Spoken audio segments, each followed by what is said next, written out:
Good, happy Sunday morning, January 10, 2021. I'm Riley King, and welcome to the Riley King Newscast, right here on the Riley King Network. We have a lot of news to get to this Sunday morning, so let's begin. First up, New Hampshire reports 16 more COVID-19 deaths. Let's take a listen to that video from WMUR News 9.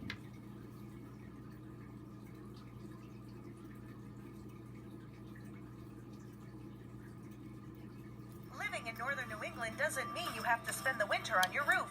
Forever Metal roofs are designed to shed snow while the energy-efficient panels keep your home warm in the... More than 10% of the total number of COVID-19 cases in New Hampshire have happened in January. Good evening. Thanks for joining us. I'm Charisse LeClaire. And I'm Mike Cronin. The number of cases is rising quickly right now as we deal with this winter surge. There are 817 new cases to report today, and they date back to December 31st. The total now is 50,871.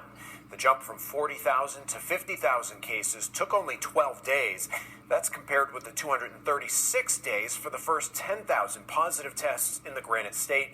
That lasted from the spring into the fall. There are 16 new deaths to report. The total number of people who have died from the virus is now 862. Current hospitalizations are down today. That number is now 268 people. It is the second day in a row it's below 300 since December 29th. Okay, and there you go on that video and that report.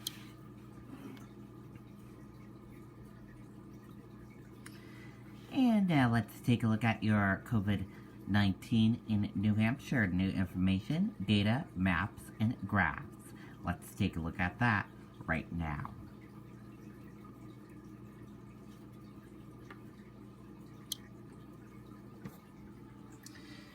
And here is a look at that information for all of you right now. There are 50,871 number of people in New Hampshire have tested positive for COVID-19. 22,099,794 number of people in the United States have tested positive. 862 number of deaths from COVID-19 in New Hampshire. 268 current number of hospitalizations for COVID-19 in New Hampshire. And 372,051 number of deaths from COVID-19 in the United States. And now let's take a look at this map of New Hampshire where current cases of COVID-19 are. In Nashua, 554. Let's take a look at this map of New Hampshire where total cases of COVID-19 are. Nashua, 444.51. And now let's take a look at these three charts here. Let's start with the first chart here. New cases each day in New Hampshire in the purple. Daily new positive COVID-19 cases. Orange, new hospitalization. And red, deaths. Let's take a look at this chart here. Current cases in the purple. Total current COVID-19 cases. And orange, current hospitalization. Let's take a look at this chart here. Total cases in the purple. Total positive COVID-19 cases. Orange, total hospitalization. Red, deaths. And blue, recovered. Let's take a look at this chart here. Positive PCR test rate, positive PCR and antigen test rate, and daily PCR test. Let's take a look at this chart here. Each group of cases and female and male of cases. Let's take a look at this chart here. Infections, hospitalizations, and deaths. And let's take a look at this chart here. Deaths, percent of New Hampshire population, race/ethnicity of cases, and hospitalizations. And a reminder, common symptoms: fever, lack of smell, cough, chills, difficult breathing, nausea, vomiting, and diarrhea. How it spreads, and prevention tips. And be sure to stay with the Riley King Network for the latest of your COVID-19 information. New Hampshire first responders receiving first shot of vaccine. Let's take a listen to that video from WMUR News 9, Mike Cronin.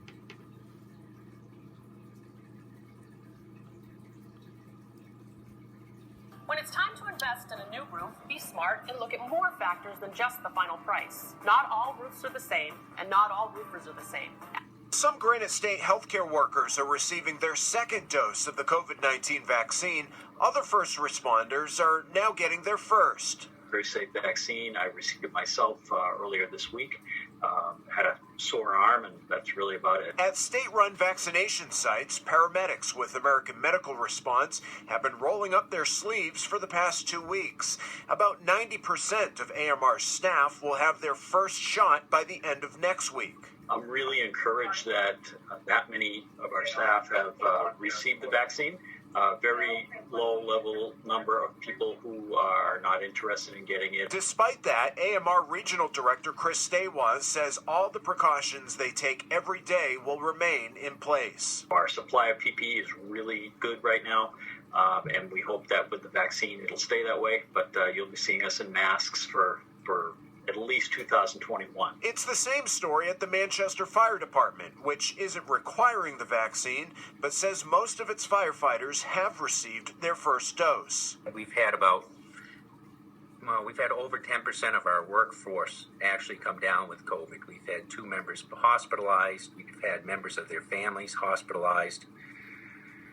So it's important that we take every step. First responders hoping to prevent infection among each other as well as those they serve. Personally, I think it's worth it, and judging from the number of men and women who have gotten it in our organization, I think it's going to be worthwhile. Okay, and there you go on that video and that report.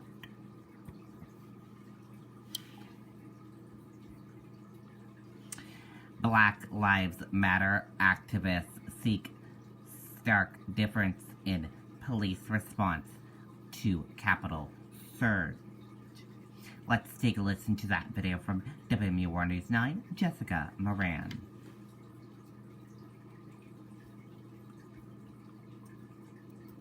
When it's time to invest in a new roof, be smart and look at more factors than just the final price. Not all roofs are the same, and not all roofers are the same. Everything was just so mind-blowing to me. When I looked at it when it was beginning, I didn't think that it was real. Black Lives Matter leaders in New Hampshire reacting to the U.S. Capitol riots. They say if the majority of people involved were black and brown, the outcome would have been much different. Oh, God. Death. Massive. We weren't meant to establish, we might not even made it to the grass of Capitol Hill without some type of violence being broken out. Samantha Searle says she went to the Black Lives Matter demonstrations in Washington this past summer, and the security presence was more visible than what she saw at the U.S. Capitol this week. There was a lot of security that I noticed everywhere. There's that image of, all those soldiers standing in front of the Lincoln Memorial, blocking people from getting at it. I'm like, where was that? Samantha and Clifton say they also saw a difference with how police responded to the rioters. If this situation would have happened with black and brown people, I could not picture us leaving Capitol Hill building, just being escorted out of the building. We're not asking you to shoot at them. We're saying, please don't shoot us like you didn't shoot them. That's what we've been saying this entire time. With the new presidential administration soon to take over, the Black Lives Matter leaders see potential for change. I'm looking forward to, having some more open pathways to get our message across that I think we've had over the last 4 years, but I recognize it's not going to be a flip switch. The president is a nice influence. It's a nice visual, but the president is really a figurehead. And we really need to do the work to make that change. Samantha says moving forward, there's a need for people to recognize this is a systemic issue, and Clifton says people need to check their own bias and the bias of others to help people in marginalized communities. Reporting live, Jessica Moran, WMUR News 9. Okay, and there you go on that video and that report. New Hampshire government opens 2021 peacefully but with restrictions. Thanks to the pandemic and our turbulent times, the first actions of the New Hampshire House of Representatives and of Governor Chris Sununu last week were restrictive, scripted, and potentially uncontrollable in the unprecedented ways.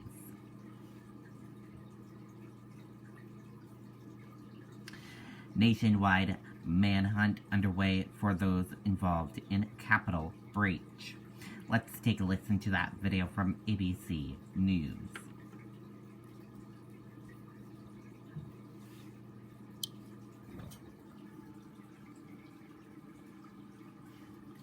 There is now a nationwide manhunt underway for every rioter breaching the Capitol building. Authorities making more arrests. The FBI going through photos and videos, many posted by the rioters themselves, allegedly showing them in the act. Many of their faces now seen around the world. Here's ABC's Kenneth Moten. Tonight, new arrest for that mob of pro-Trump rioters at the Capitol.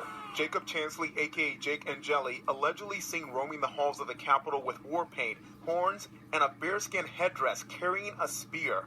Taken into federal custody in Arizona, charged with knowingly entering a restricted building, violent entry, and disorderly conduct. Adam Johnson of Florida, charged with theft of government property after he was allegedly spotted carrying House Speaker Nancy Pelosi's lectern.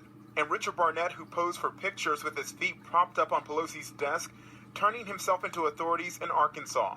Federal prosecutors charging him with theft of public money, property, or records. The activities of those involved in this siege of our Capitol were violent, they were destructive. Those actions cannot be tolerated, and those people must be held accountable. Douglas Jensen from Des Moines, also in custody, charged with picketing the Capitol and obstructing a law enforcement officer during a civil disorder. According to local reports, he's the man front and center in this viral video of the crowd face-to-face with the Capitol police officer. Even a state lawmaker is in trouble. In the Capitol. A criminal complaint alleges newly elected West Virginia State Delegate Derek Evans was live streaming as he entered the Capitol. Tonight, Evans resigning, saying he takes full responsibility for his actions. Some rioters facing even more serious charges for the violent and deadly attack. Authorities still looking for this pipe bomb suspect. Alabama resident Lonnie Kaufman arrested Friday. D.C. police say he was armed with a military-style semi-automatic rifle and 11 Molotov cocktails. According to a complaint, Kaufman later denied knowing anything about the bombs. Before the chaos, Donald Trump Jr. posting this now deleted behind-the-scenes video of the Trump family watching the rally crowd. We fight like hell, and if you don't fight like hell, you're not going to have a country anymore. That rallying cry to supporters from President Trump, his family, and allies like Rudy Giuliani. Let's have trial by combat. Tonight, a senior Justice Department official says no incitement charges are expected against any of those speakers. All right, Kenneth Moten joins us now from Washington. And Kenneth, I know you have some new reporting on how members of Congress will now be traveling because what has occurred since the siege on the Capitol with senators and representatives being harassed and threatened? Tom, we've learned Capitol Police will be teaming up with other authorities, including U.S. Air Marshals, to provide protection for members of Congress. The move coming after lawmakers like GOP Senator Lindsey Graham were confronted by screaming Trump supporters at local airports, angry that Congress certified Joe Biden's win after that siege. Tom? All right, Kenneth Moten reporting from Washington. Kenneth, great to have you in the show tonight. Hi, everyone. Okay, and there you go on that video and that report. And that does it for this morning edition of the Riley King Newscast right here on the Riley King Network. I hope you all have a great rest of your day, and I'll see you back here later on today for another newscast. I'll have a news report coming up in a little bit. Goodbye, everyone.